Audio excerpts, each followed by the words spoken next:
Olá, estamos começando mais uma edição do nosso projeto Café com Memória. É um projeto dirigido pelo COPLANAME, que é o Comitê Gestor do Plano Nacional de Gestão de Documentos e Memória do Ministério Público Brasileiro. Entendemos que em uma pausa para um café, num bate-papo, a gente consegue trazer um pouco da nossa história, trazer um pouco das nossas memórias, daquilo que construímos durante a nossa trajetória de Ministério Público. Estamos construindo toda uma biblioteca de informações, por assim dizer, com os nossos presidentes do Conselho Nacional do Ministério Público. No dia de hoje, temos aqui o Dr. Augusto Aras, que presidiu o Conselho Nacional do Ministério Público entre os anos de 2019 e 2023. Anos, Dr. Augusto Aras, de muitas atividades na sociedade brasileira, de muitas atividades no Ministério Público brasileiro, de muitos desafios, né, que a gente vai tentar destrinchá-los um pouco aqui. Para a gente não entrar diretamente no tema propriamente dito, a gente queria conhecer um pouco do Dr. Antônio Augusto Brandão de Aras. A gente queria saber de onde ele veio, como é que foi a sua infância, adolescência, como é que ele despertou para o direito e qual foi a trajetória que fez com que ele chegasse ao Ministério Público Federal e depois à Procuradoria-Geral da República como o seu procurador-geral e como presidente deste conselho. O senhor, por favor, nos brinde aí com um pouco dessa sua experiência. Bom dia a todas e a todos, bom dia, conselheiro Jaime. É com muita satisfação que volto a esta casa, a qual servi de forma, eu diria, até muito emocionado com o acolhimento de sempre, e é com essa minha percepção de agradecimento a todos os conselheiros da nossa geração, aos servidores, a todos, que aqui eu começo a me manifestar. Quero dizer que tive a felicidade de ser um homem que foi formado em criança no litoral, em Salvador, e depois no sertão, com a família do meu pai. E meu pai, de uma forma inusitada, levava os filhos 30 dias nas férias de janeiro, os filhos iam para o veraneio na praia. Mas os 30 dias, mas os 27 ou 28 dias de fevereiro eram passados no sertão, para conhecer as crianças brincando de fazenda com ossos de animais mortos na seca do semiárido, para beber leite de cabra, comer carne de bode e conhecer as dificuldades de beber água, de ter o alimento e mais ainda a educação. Esta conjugação de experiências em que eu passei a maior parte da minha vida jovem, de criança e adolescente, em Feira de Santana, na Bahia, me deu uma visão de mundo que pôde contrastar diferentes hipóteses, diferentes vias das pessoas se colocarem. Culturas litorâneas, ou, como se dizia antigamente, praianas, e a cultura sertaneja. E isso me deu uma condição de sentir o meu semelhante com mais profundidade. Compreender que nós não somos deuses, que o membro do Ministério Público não é um deus, que o membro da magistratura em todas as instâncias não é um deus, e que somos todos humanos carregados de cargas axiológicas, valorativas, especialmente humanistas da nossa geração, e que faz com que nós defendamos valores como a democracia, a liberdade, os direitos humanos, os interesses e direitos coletivos como um todo. E assim eu cheguei aqui com essa visão que foi sendo acumulada com a experiência de aluno da Universidade Católica, seja na graduação, seja no doutorado. Só para aproveitar, doutor, assim, como é que foi o despertar para o direito? O direito nasceu com meu pai. Sim. Meu pai foi juiz do trabalho em 64, 65. Depois, por força das injunções políticas da época, ele renunciou à magistratura, mas coube a ele instalar a primeira junta de conciliação e julgamento de Feira de Santana, e antes de falecer, há 2 anos, ele foi homenageado por isso, pelo Tribunal Superior do Trabalho. E, voltando à advocacia, ingressou na política, foi vereador, deputado estadual, deputado federal, presidente do MDB da Bahia, na época do Dr. Ulisses, e teve uma carreira que foi concluída por concurso público como advogado da União. E a advocacia da União o homenageia a Anaúni com 2 prêmios nacionais, Roque Aras, de monografias jurídicas para seus membros e servidores. Então, meu pai, numa época em que os filhos mais velhos andavam com os pais, me levava para todas as reuniões políticas, jurídicas. Me lembro que um dia me levou para um tribunal do júri, Amélia Rodrigues, e eu tinha talvez 9 anos de idade. E a promotora pediu para me retirar, porque eu tinha 9 anos de idade, como é que eu iria ouvir falar de um crime bárbaro?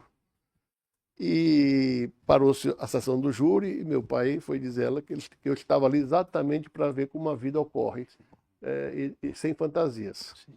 Então, eu recebi essa formação de um pai que não me permitia fantasias, como o Papai Noel, mas me prometia realidades, que eram aquelas que iriam forjar um homem que não teria medo de enfrentar dificuldades.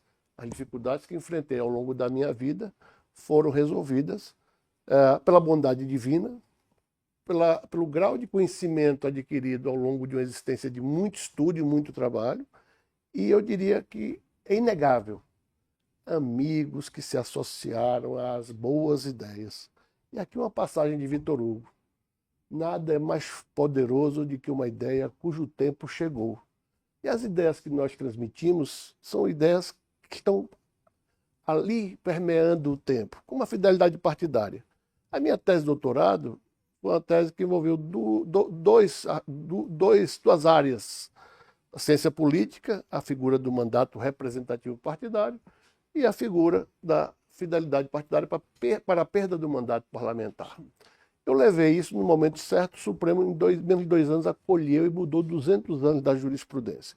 Eu lastimo muito que esse trabalho que eu fiz, inclusive apresentando à época, na PUC de São Paulo, as imunizações contra os vícios partidários que temos no Brasil depois de 2007, eu lamento que nós tenhamos nos envolvido num sistema partidário dessa natureza, que seria a solução para os problemas da nossa democracia, e, lamentavelmente, os partidos passaram a ter donos e, com isso, engessaram a oxigenação absolutamente necessária para a vida democrática brasileira. Mas eu também tenho a esperança de que uma geração passa, outra vem, e as coisas podem mudar. Embora não possamos esquecer de Lampedusa, quando dizia no Leopardo que as coisas mudam para que tudo continue igual. É uma grande verdade. O senhor falou um pouco aí dessa inspiração paterna.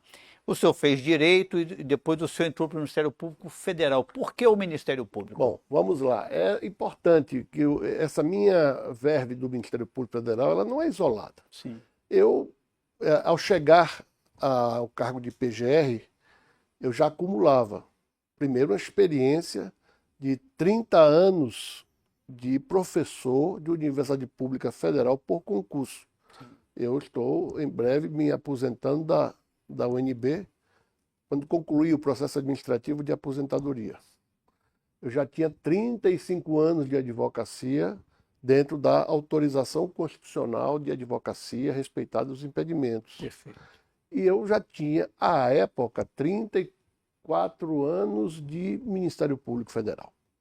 Falando da academia, isso me deu bastante oxigenada, uma oxigenação interessante, porque eu ensinei praticamente de 1990 até agora direito eleitoral, uma disciplina que eu certamente ajudei a construir com outros nomes importantes, como o do ex-ministro do TSE, Tarcísio Vieira de Carvalho Neto, tendo o ministro Edson Vidigal à época como um dos nossos professores, Aristides Junqueira Alvarenga, grandes nomes da época, que eu não quero cometer mais equívocos esquecendo deles.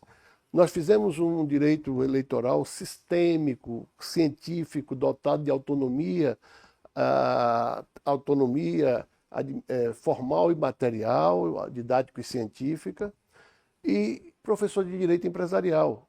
Então, eu tenho uma dedicação à advocacia empresarial, ao ensino do direito empresarial, e em razão dessa minha aptidão para a área, eu, inclusive, representei o Ministério Público Federal no CAD durante 2 anos. Sim. 2 anos que demos uma modesta contribuição, que eu acho até que aquela gestão da época do CAD foi muito generosa comigo, porque sempre me reconheceu como alguém que contributivo para que o CAD, naquela época, fosse considerada a melhor agência antitruste das Américas. São essas participações. Então, eu chego no Ministério Público em 87. Sim.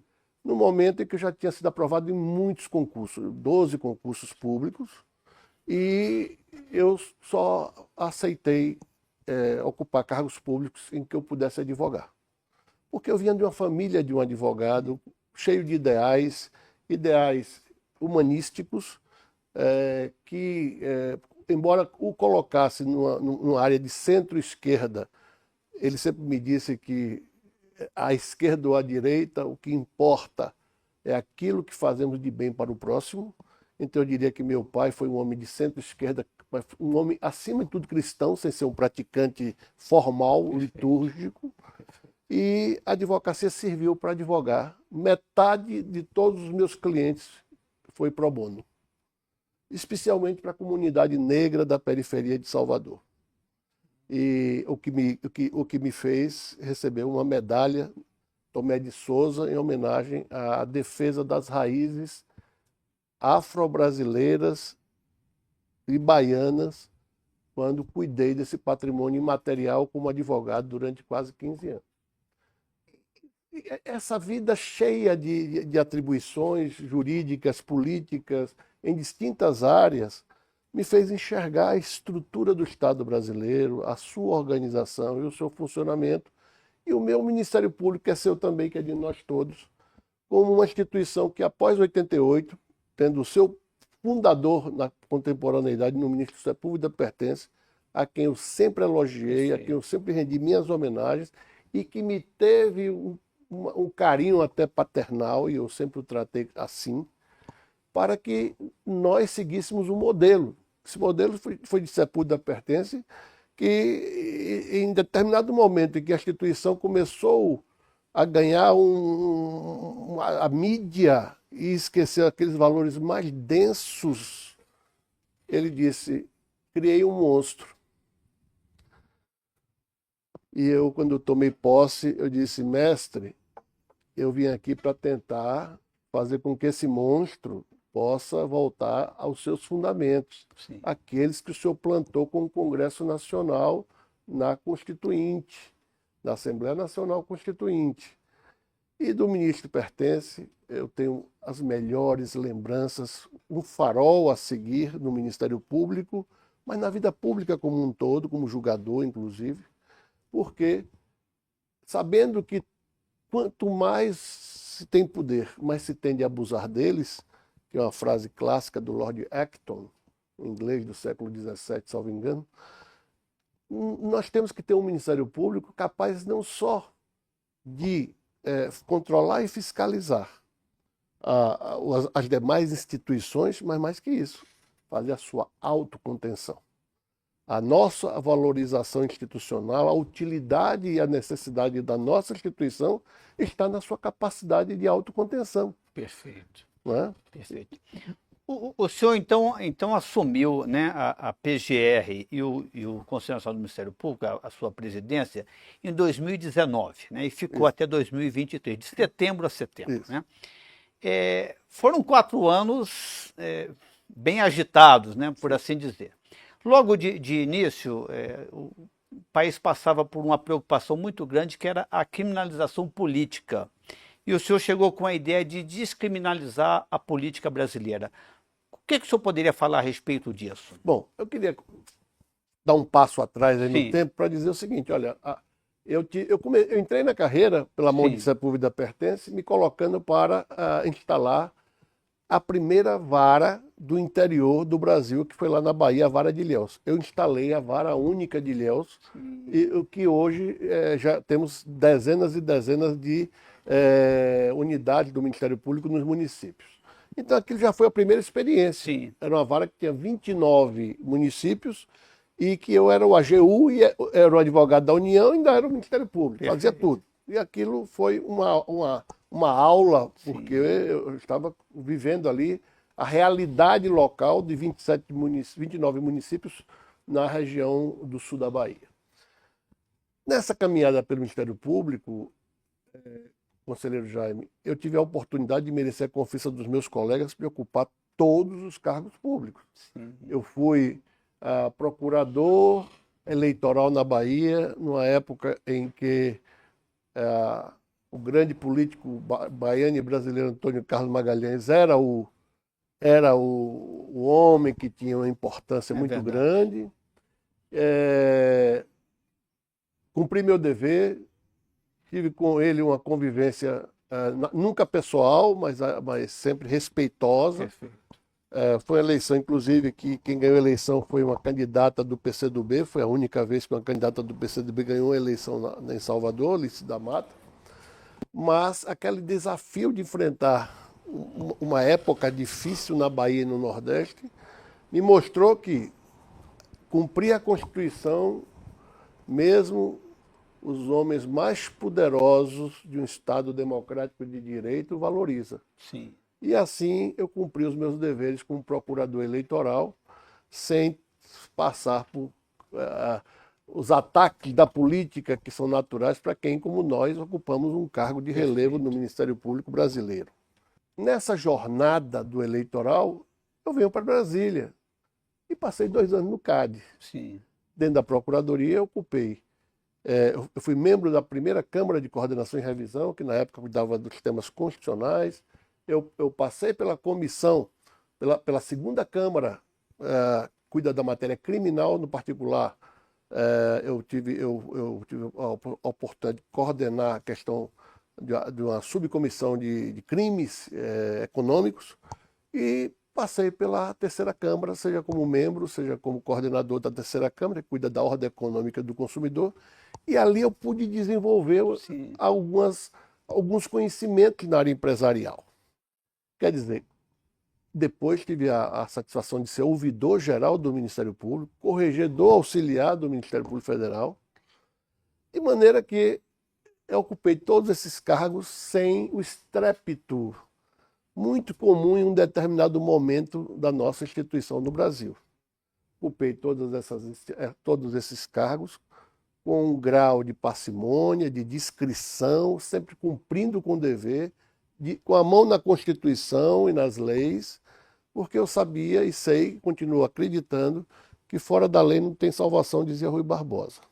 Então eu fiz essa digressão aqui, porque muitas vezes eu sofri algumas críticas que ninguém me conhecia. Como é que não conhece alguém que passou por todos os órgãos do Ministério Público Federal? Perfeito. E que conclui a sua carreira como Procurador-Geral da República, presidente desta casa, trazendo uma experiência de um Ministério Público por mais de 30 anos, da vida acadêmica da Universidade Pública Federal por mais de 30 anos, de advogado nas áreas sem impedimento por mais de 30 anos, convivendo com a política, convivendo com o empresariado, convivendo com as religiões, convivendo com a comunidade, as maiorias, negros e mulheres e minorias qualitativas, estando ao lado de todos esses segmentos. Modéstia à parte, conselheiro Jaime, colegas, todos aqueles que vão um dia nos ouvir. A minha conduta nessa casa, que Vossa Excelência testemunha e todos os demais, era apenas um resultado, era apenas uma consequência de um homem que viveu proximamente da riqueza, da pobreza, da vulnerabilidade dos oprimidos, né? também conheceu a generosidade dos opressores. Sim, Ainda tem é isso. verdade. E também compreendeu uma frase de Alberto Camus, no Homem Revoltado, que é simbólica, mas muito importante, onde ele dizia que é a tomada de consciência da pessoa que a liberta, transformando o oprimido em opressor do opressor. Para tudo isso, resulta que nada melhor do que a Constituição para evitar que o opressor oprima e que o oprimido, libertado e tomado de consciência, se torne o opressor do opressor, o que significa o caos social.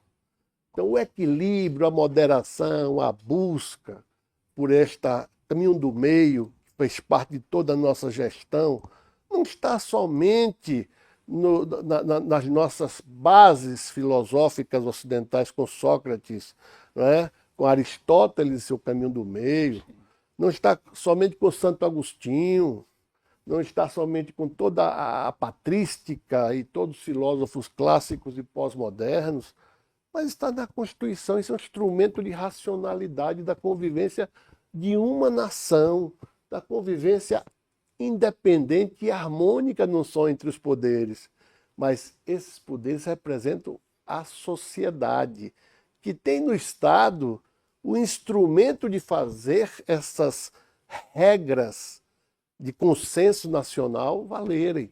Então, não fica difícil fazer a paz. Quando eu olho para essa Constituição, me lembro dos tempos difíceis que nós vamos abordar. Perfeito. E digo, esta Constituição, e disse algumas vezes, ela só pode ser lascada no papel. O que tem nessa Constituição é uma obra tão poderosa que certa vez até eu disse numa entrevista que para destruir o que essa Constituição fez, para alterar o regime, o Estado democrático de direito, só a espada de Alexandre Magno cortando a Constituição como se fosse um nó górdio. Fora disso, não há como romper essa Constituição. Ela é uma obra, eu diria, inquebrável, uma obra que não tem como se mexer ante a robustez institucional desta nossa Carta Constitucional, com todas as críticas que ela possa merecer. É verdade, assim. Mas Vossa Excelência me fez uma pergunta e eu divaguei para responder. Acaba que essa sua transição ficou fantástica, né? E aí eu acho que ficaria no momento oportuno para o senhor trazer. Pois é, com base nessa minha experiência de vida, é que eu um dia, vendo as nossas instituições, o Ministério Público, o Poder Judiciário, o Poder Legislativo e o Poder Executivo sofrendo alguns ataques, especialmente do Ministério Público, avançando certas competências e atribuições, eu percebi que a hipertrofia existente, que servia muito para que alguns jornalistas e algumas poucas emissoras de televisão e grandes jornais ganhassem muito dinheiro, eu percebi que aquilo ia destruir a nossa democracia, a nossa economia. Não é à toa que entre 2014 e até a nossa chegada aqui ao CNMP e ao cargo de PGR, que se confunde com o presidente do CNMP, nós tivemos uma debacle causada com um nome sugestivo, Lava Jato, e que eu jamais acabei com a Lava Jato. Eu apenas, como o colega sabe, eu institucionalizei 3 lava-jatos, que eram órgãos sem controle, absolutamente inorgânico, destituído de institucionalidade.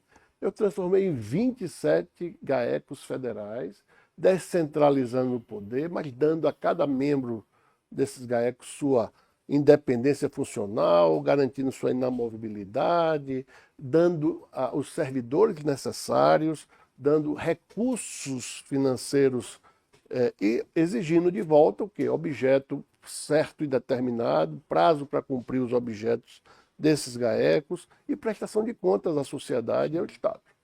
Então, a questão da criminalização da política gerou uma grave distorção.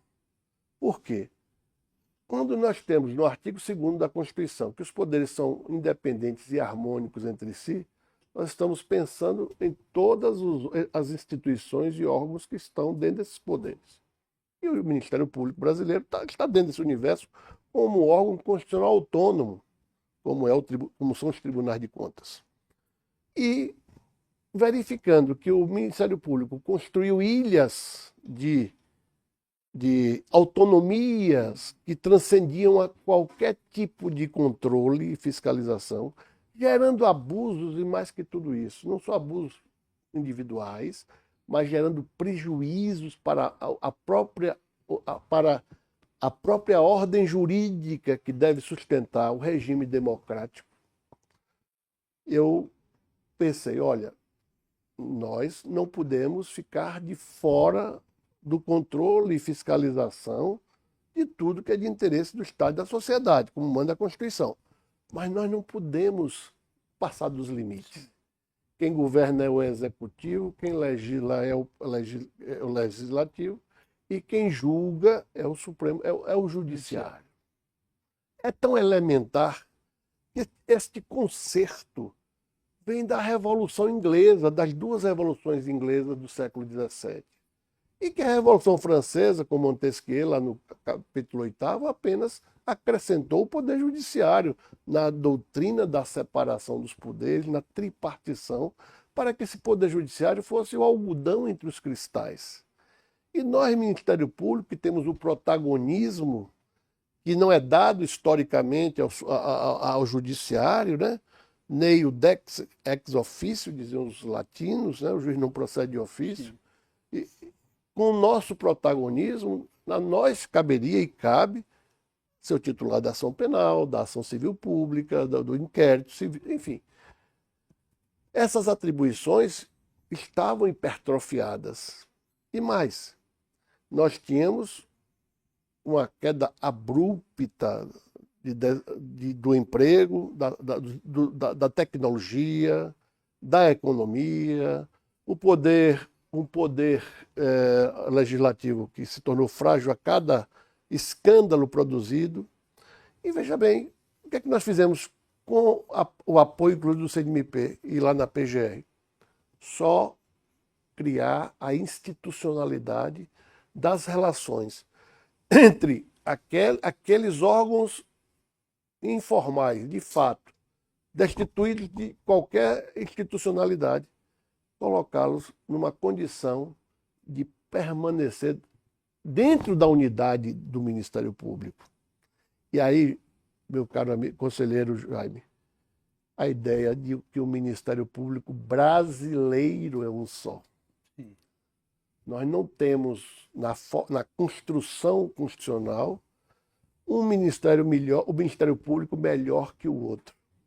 Tanto que essa casa é constituída por 4 membros do MPU, 3 do MP dos Estados, 2 juristas representando o Senado e a Câmara, 2 advogados. Enfim, este é um órgão constitucional de cúpula do Ministério Público Brasileiro que observa a pluralidade política na sua formação e, ao perceber aquele período que se denominou Lava Jato, sim, a nós cabia pensar em soluções institucionais. E foi o que nós fizemos. Trabalhamos muito para isso. Esse Conselho Nacional do Ministério Público trabalhou também em vários aspectos, mas aqui eu quero dizer que um dos grandes momentos do Conselho Nacional, da nossa gestão, foi a compreensão de que este órgão constitucional não só cabe fazer o controle e a fiscalização administrativa, financeira e disciplinar. Este órgão cabe também ser um catalisador de políticas públicas. Catalisar não significa escolher formas de gerir a coisa pública.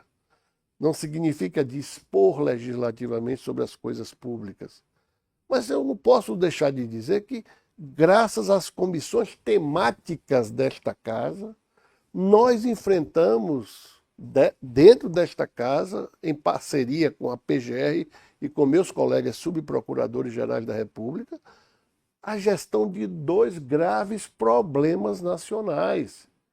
Ou seja, a criminalização da política fragilizava temas como a Covid, que fez com que nós formássemos aqui, neste Conselho Nacional, um órgão, o Gabinete de Integração e Acompanhamento da Covid-19, o GIAC, o GIAC, né? Exatamente. Formada pela conselheira nacional Sandra Krieger, presidente da Comissão de Saúde do CNMP, Perfeito.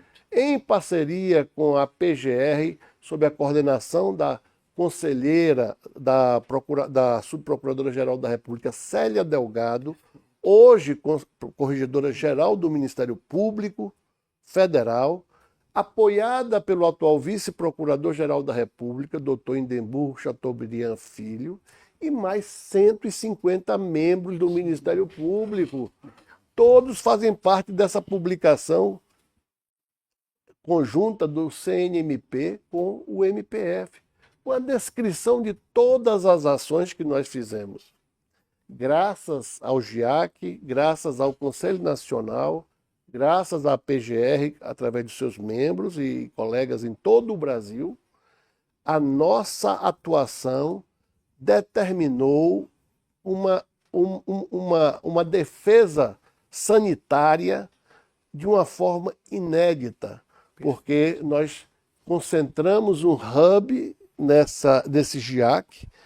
A então conselheira Sandra Krieger e a Lúcia e Célia Delgado, Indemburgo e mais 150 colegas, e mais os servidores aqui do CNMP, trabalharam 2 anos de domingo a domingo. Muitas vezes, lembro-me que nós recebíamos a informação, olha, a crise da Covid no Ceará diminuiu, mas está sobrando lá material. Nós éramos quando eu falo nós no Ministério Público, nós entrávamos em contato com as autoridades do Ministério da Saúde, do governo, e fazíamos a sugestão, olha, pode mandar o material do Ceará que está sobrando para tal lugar que está faltando. Na crise do oxigênio em Manaus, passamos 3 noites até a madrugada dentro, todo mundo reunido com os executivos da White Martins e com outras grandes corporações econômicas da área do oxigênio, para suprir aquela falta imediata. Olha, eu não sabia que os desafios seriam tantos, mas começamos pela Covid. E começando pela Covid, no momento em que a política estava criminalizada. E onde a política está criminalizada, há uma falta de tinta nas canetas. Nenhum gestor quer se comprometer com o risco. Onde há uma hipertrofia, o gestor tem medo das consequências. E nós tínhamos que, naquele momento, superar as dificuldades e fazer as coisas acontecerem. Mas também, me permita já adentrando, porque a criminalização da política é a criminalização das relações de poder. Uma instituição, um Estado, não pode viver criminalizando política, porque existem órgãos que não estão nem dentro do Ministério Público, nem estão no Judiciário, que têm poderes constitucionais e deveres constitucionais de gerir a coisa pública. As casas legislativas têm comissões de ética. E com a criminalização da política, nós vemos no cotidiano os próprios parlamentares movendo a máquina judiciária do Supremo Tribunal Federal, ignorando, passando por cima, desprestigiando as comissões de ética da Câmara Federal e do Senado, que devem funcionar, para isso que elas existem. De outra parte, nós, da carreira jurídica, temos o dever de conhecer o direito e saber que o direito penal só cuida dos fatos juridicamente relevantes, onde há um objeto relevante a ser protegido. Nós não podemos, diante desse princípio da fracionariedade, da fragmentação, ignorar que tem fatos que não comportam a mover a máquina pública, porque tem tantas outras coisas mais importantes acontecendo, e é por isso que o sistema de justiça, segundo súmula clássica do Supremo, não pode conhecer de certas matérias interna corporis. Questões da política, da institucionalidade, refogem o conhecimento do Poder Judiciário. É verdade. Quer dizer, a construção feita especialmente por Vitor Nunes Leal, um dos maiores ministros do Supremo Tribunal Federal, do qual tenho a honra de ocupar a cadeira aqui na Academia Brasiliense de Direito, é um estímulo, é uma inspiração para compreender que a hipertrofia de poderes, de órgãos, de qualquer instituição, vai gerar desarmonia. E tudo que essa Constituição quer está calcada em bem-estar de todos e paz social. E isso, num Estado democrático de direito, só se obtém cumprindo a Constituição e as leis. É verdade. Então, a criminalização da política é uma via dolorosa para que a ordem seja rompida, o bem-estar de todos seja reduzido e a paz social desapareça num clima de polarização que vivemos já há alguns anos e que não é um atributo só do Brasil, ocorre em todas as nações. Mas eu queria concluir, conselheiro Jaime, nesse momento, falar da Comissão de Segurança, da qual Vossa Excelência sucedeu o colega Marcelo Weitzer, e que foi fundamental em outro momento difícil para o país. Nós, a PGR e o Conselho Nacional do Ministério Público, através da sua Comissão de Segurança, primeiro com Marcelo Weitzer, procurador militar, depois com Vossa Excelência, procurador militar, nós fizemos um trabalho discreto, silencioso, em que praticamente nós mantivemos todas as PMs nos seus quartéis, todas as Forças Armadas nos seus quartéis, em prontidão durante os anos de 21 e 22, Sim. onde havia um sentimento no ar, havia alguns ventos, né, algumas tempestades ali pululando. Nós fizemos isso somente com o diálogo institucional com as PMs, com as Forças Armadas e mantendo todos os militares de prontidão naqueles dias. E quando o militar está em prontidão, se estiver no quartel, ele não pode sair, se estiver em casa, ele não pode sair de casa. Sim.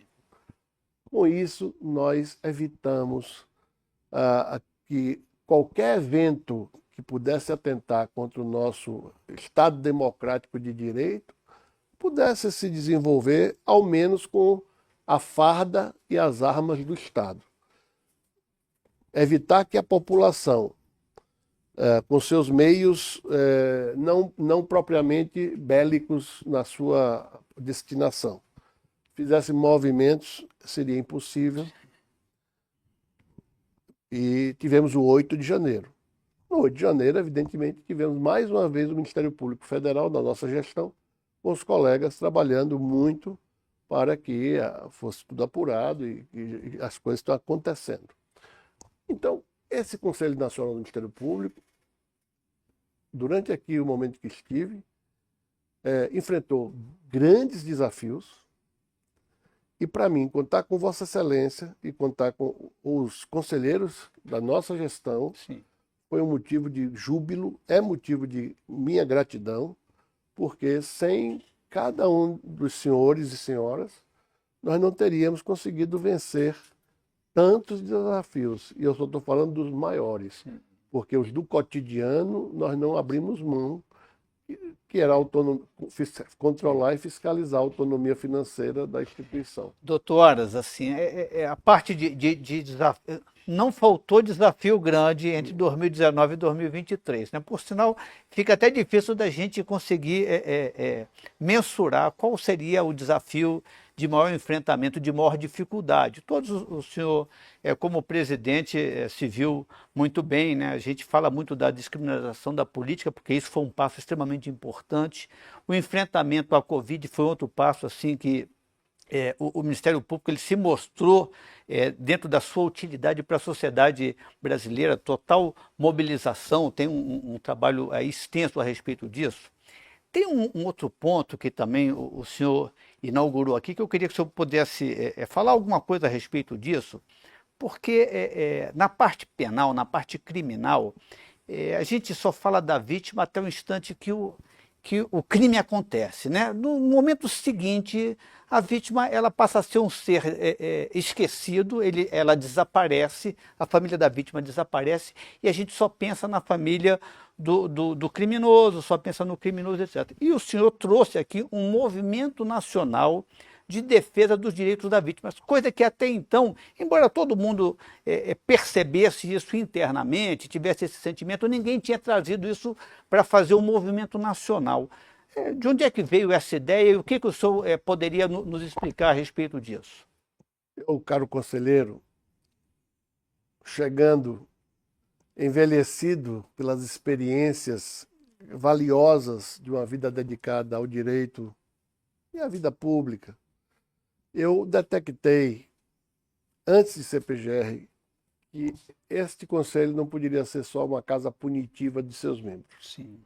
Este conselho, como órgão máximo constitucional do Ministério Público Brasileiro, teria que assumir as suas grandes responsabilidades, não somente no controle administrativo, financeiro e disciplinar dos membros, mas também no órgão máximo que se iguala ao CNJ, ao Conselho Sim. Nacional de Justiça.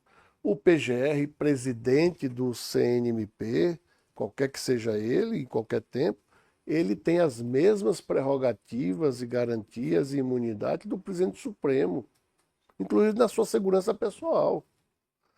Dessa forma, eu procurei enxergar essa casa com a grandeza que a Constituição lhe confere.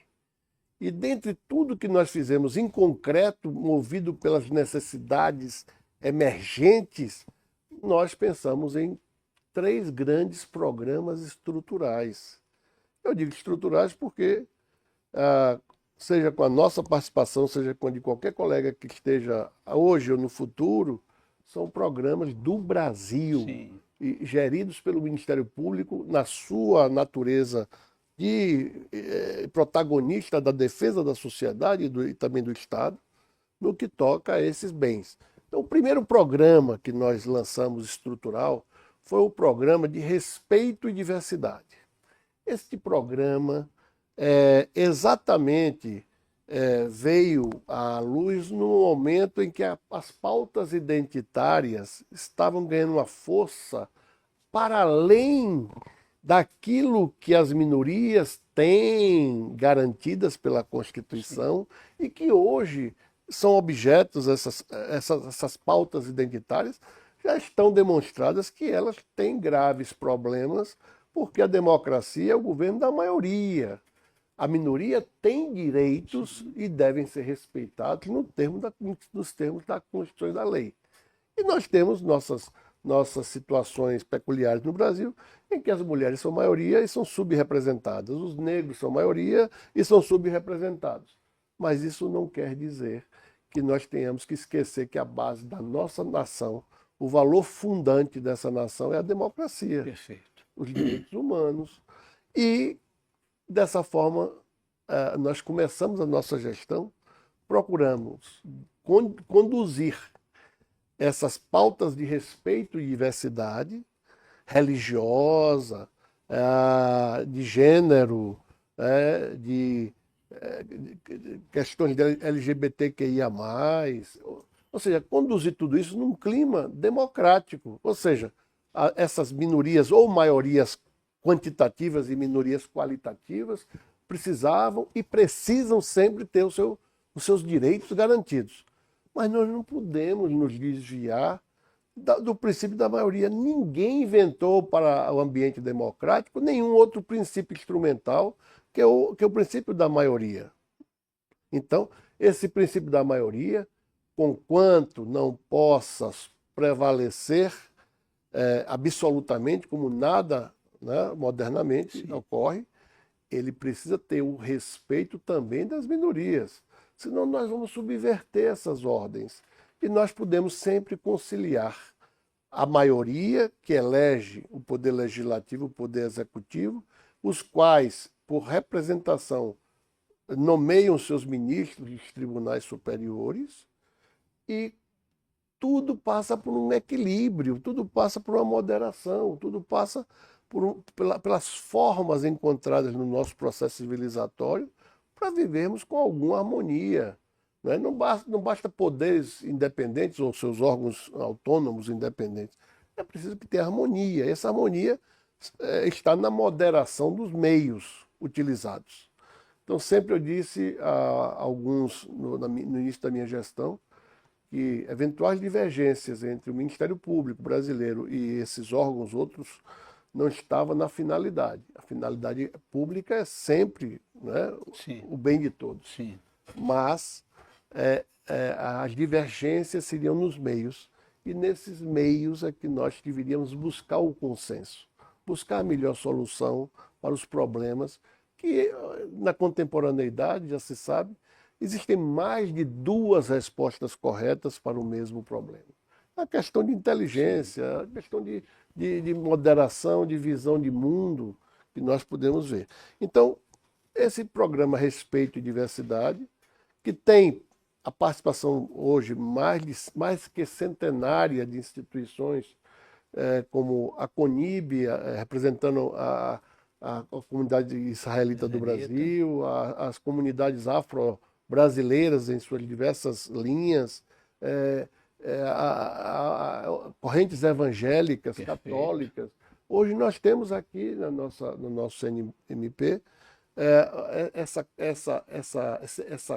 esse programa estruturante, onde nós tínhamos 100 e tantas instituições, que devem estar bem maior número, buscando catalisar políticas públicas de proteção às minorias, mas com respeito à vontade das maiorias. Senão não temos democracia. De outra parte, nessa toada, Sim. nós trouxemos a construção de a Ouvidoria Nacional da Mulher. A mulher tem, não só nos seus MPs estaduais e de outros ramos do MP da União, e órgãos internamente, tem aqui no CNMP uma Ouvidoria Nacional da Mulher, que já mostrou a sua utilidade, a sua importância em atender a mulher. Então, esta foi um segundo programa estruturante. E o terceiro programa estruturante, para mim, talvez assim, o mais sensível, que é o da vítima, decorre da minha experiência, seja como procurador, seja como advogado, seja como professor e cidadão, de que a vítima, uma vez consumados a sua desdita, ela é esquecida. Sim. Nós temos, evidentemente, auxílios de governo aos presidiários, mas não me lembro de ter algum trabalho efetivo para os filhos do cidadão vítima da bala perdida ou coisa parecida. As ações demoram anos, muitas vezes elas não acabam porque os beneficiários já morreram, inclusive, e o programa em defesa das vítimas veio assim num momento muito importante, porque o devido processo legal que a Constituição assegura, ela foi sendo construída em cima de uma sociedade saída de um governo militar de 21 anos. Então, todo tipo de repressão, mesmo as legítimas, as lícitas, as moralmente devidas, foram dirigidas para o autor do crime, o agente do crime. E durante esses 30 e poucos anos da nossa Constituição, esqueceu-se da vítima.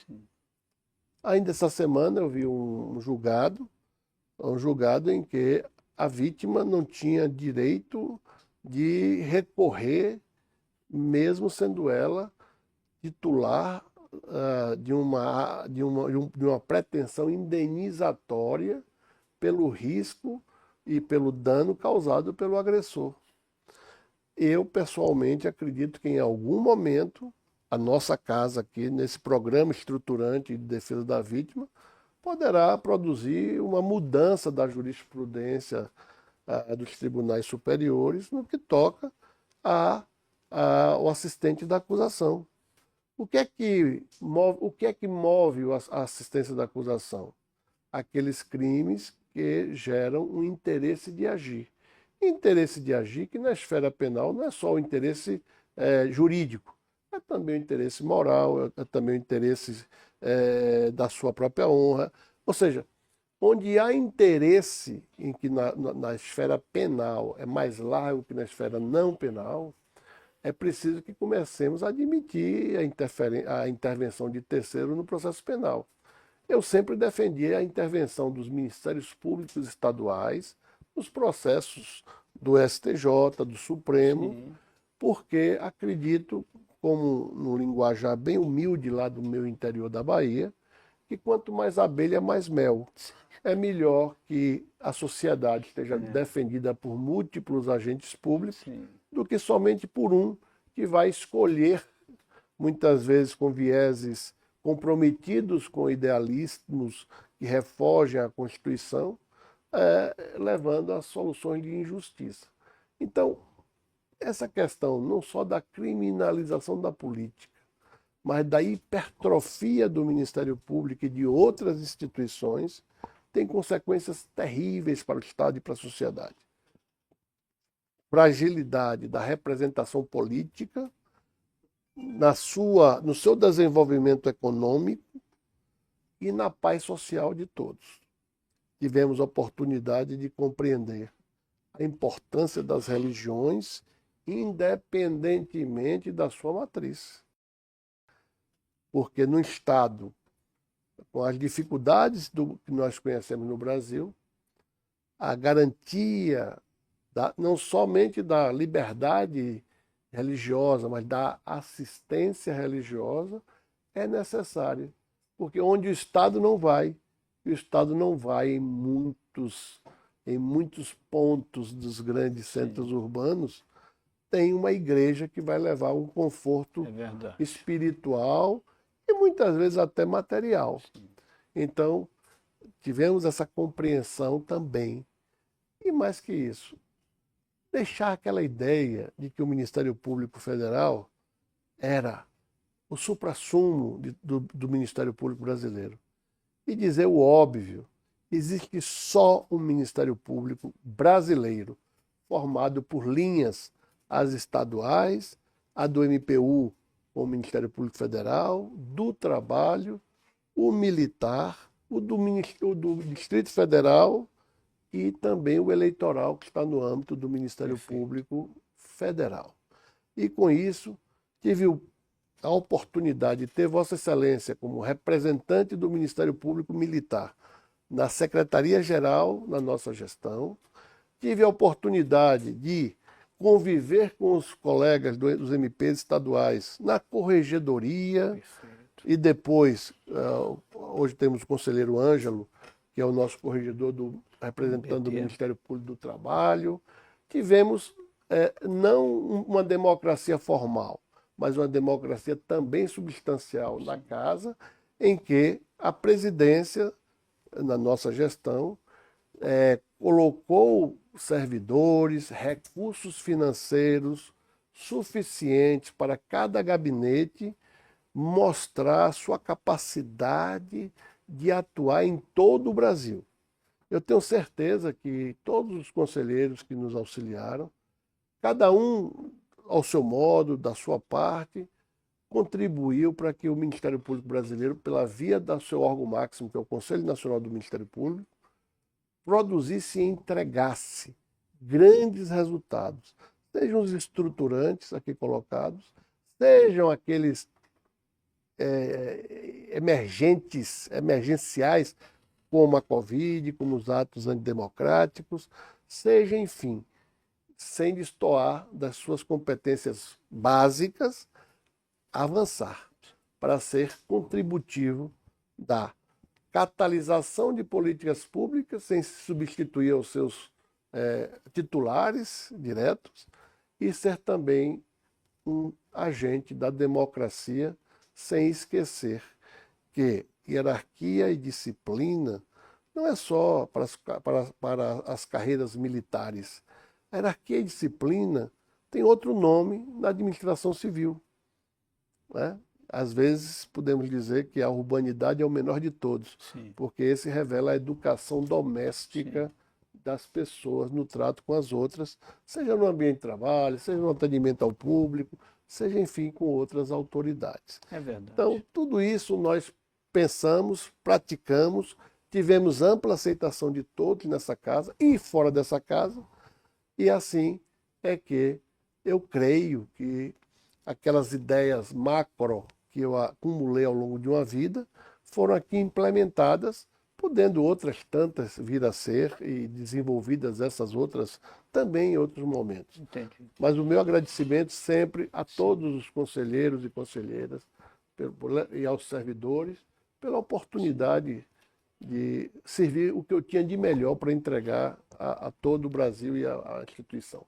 Doutor Aras, o papo interessantíssimo, é muito bom a gente ouvi-lo, né? Assim, o senhor trazendo aí toda a sua experiência de vida, toda a sua história, todo o seu conhecimento com palavras de sabedoria. Mas o tempo é contra nós, né? A gente já tem que se encaminhar aqui para o final.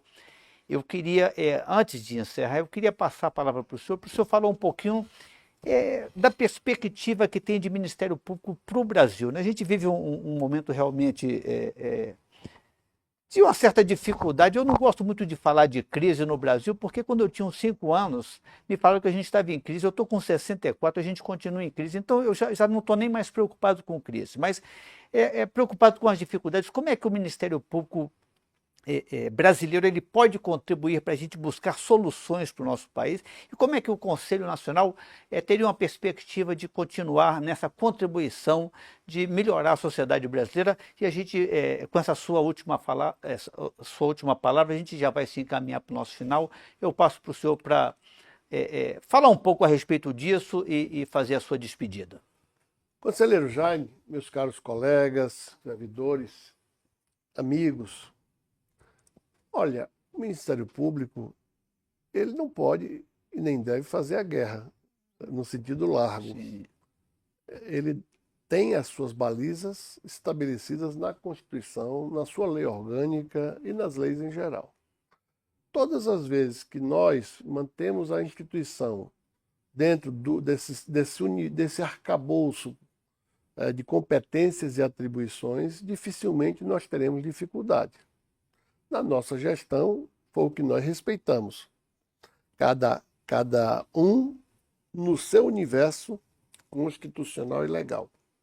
Em nenhum momento buscamos nos substituir como salvadores do mundo, como pessoas que sabem mais do que as outras.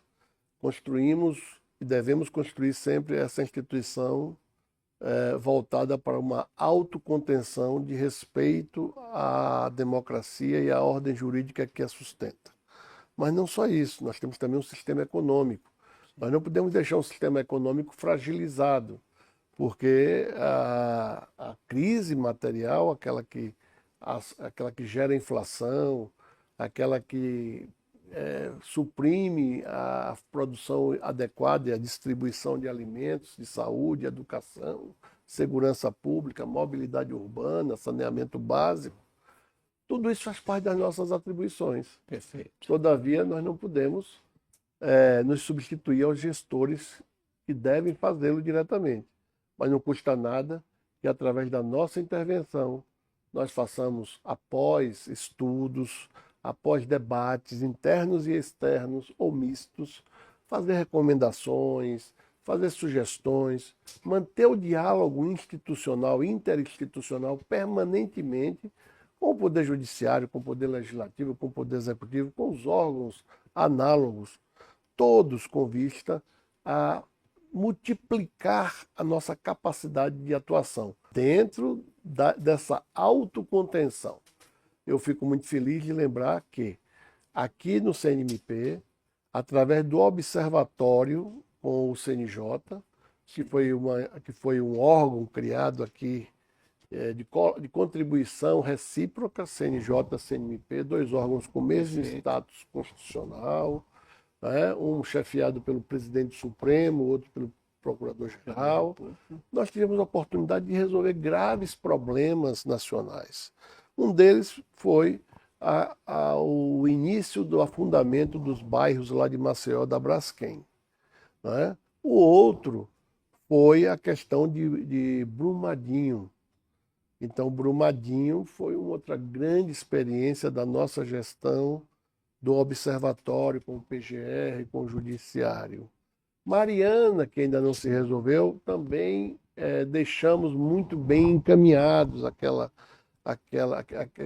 case que ainda está carente de finalização.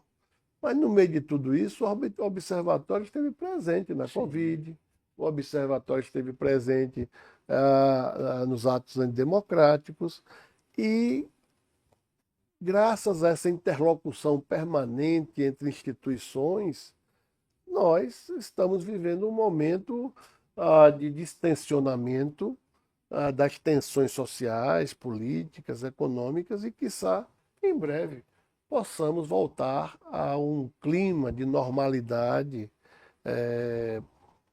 dentre todos os aspectos que a democracia assegura. Não é à toa que democracia é o regime das liberdades. Liberdade de expressão, a primeira delas, seja no modelo americano, seja no modelo brasileiro, segundo a jurisprudência do Supremo Tribunal Federal, né? Opinião, de imprensa, de livre iniciativa, de concorrência, de reunião, de associação. Ou seja, o regime da democracia é o regime das liberdades. Mas a República impõe a responsabilidade pela coisa pública. Enquanto a democracia impõe um regime de liberdade, de igualdade material e de dignidade da pessoa humana, é a República que na nossa Constituição, anda de mãozinhas dadas com a democracia, assegura a responsabilidade de todos perante a coisa pública, com isso a alternância no poder, com isso a isonomia formal de todos perante a lei, e com isso o seu grande objeto nesse concerto que é a nossa Constituição é promover bem-estar para todos e paz social. Com isso, eu me despeço de todas e de todos, agradeço a Vossa Excelência a oportunidade de falar um pouco daquilo que nós fizemos juntos e dizer que eu tenho certeza que esse órgão máximo da Constituição do Ministério Público fez o Ministério Público brasileiro ser dotado daquela unidade com respeito à independência funcional dos membros e também com o respeito às suas linhas de atuação, que não compete a uma linha do MP invadir a linha do outro. Acima de tudo, nós preservamos igualdade entre todos os ramos do Ministério Público. Sabe, Vossa Excelência, que uma das primeiras medidas que nós tomamos foi dividir o orçamento do Ministério Público da União de forma proporcional entre todos os ramos, em dividir os cargos que eram do MPU entre os ramos que não tinham até então oportunidade. E tudo isso me fortalece no sentido de que, para nós termos a instituição adequada, ideal, cumpridora dos seus deveres constitucionais e legais, basta que nós cumpramos o nosso dever com competência, com inteligência, com diligência, com a sabedoria da vida e com o espírito de responsabilidade social, que é o grande desafio que nós vivemos doravante na era da inteligência artificial. Máquina não tem responsabilidade social. Mas nós, enquanto formos humanos e somos, nós temos no outro o nosso espelho para nos mirar. E nós trabalhemos em prol de todos, até porque, conselheiro Jaime, eu não posso concluir sem lembrar que, sendo Jesus Cristo nosso líder religioso do cristianismo, mas foi ele quem, tentado pelo diabo no deserto, disse: eu fico com o meu ministério público. Por mera coincidência, nós somos o ministério público que aquele homem, filho de Deus ou não, escolheu um dia para defender a sociedade. É isso que eu deixo aqui, uma mensagem de fé nesse ministério público, que é o ministério de servir ao público, que é o ato de servir ao público. Não é à toa que o nome é o Ministério Público. A vocês todos, meu abraço, meu agradecimento, e que sejamos maiores, não na hipertrofia, mas maiores nos resultados deste ministério de servir ao outro. É isso, prezadas amigas, prezados amigos do Ministério Público Brasileiro, nós tivemos hoje essa excelente oportunidade de conversar com o Dr. Augusto Aras. Dr. Augusto Aras, o nosso agradecimento, saiba que Vossa Excelência ficou nos nossos corações. Eu falo isso até de uma maneira muito particular. Trabalhei com o senhor sendo secretário-geral aqui deste conselho, trabalhei com o senhor um pedaço sendo procurador-geral de Justiça Militar, e o Ministério Público da União, ele tem assim uma satisfação e uma gratidão eterna com o senhor por essa visão de Ministério Público da União como um todo, né? E o senhor, com as devidas proporções, foi quem nos trouxe isso de maneira plena, e esse agradecimento vai ficar para sempre. Eu já expressei isso outras vezes e vou expressar sempre que tiver essa oportunidade. Eu queria então, prezadas amigas e amigos, agradecer aí por terem nos prestigiado neste momento, e já convidá-los que futuramente teremos mais uma oportunidade de seguir construindo a nossa história do CNMP. Muito obrigado, que tenham todos uma boa semana.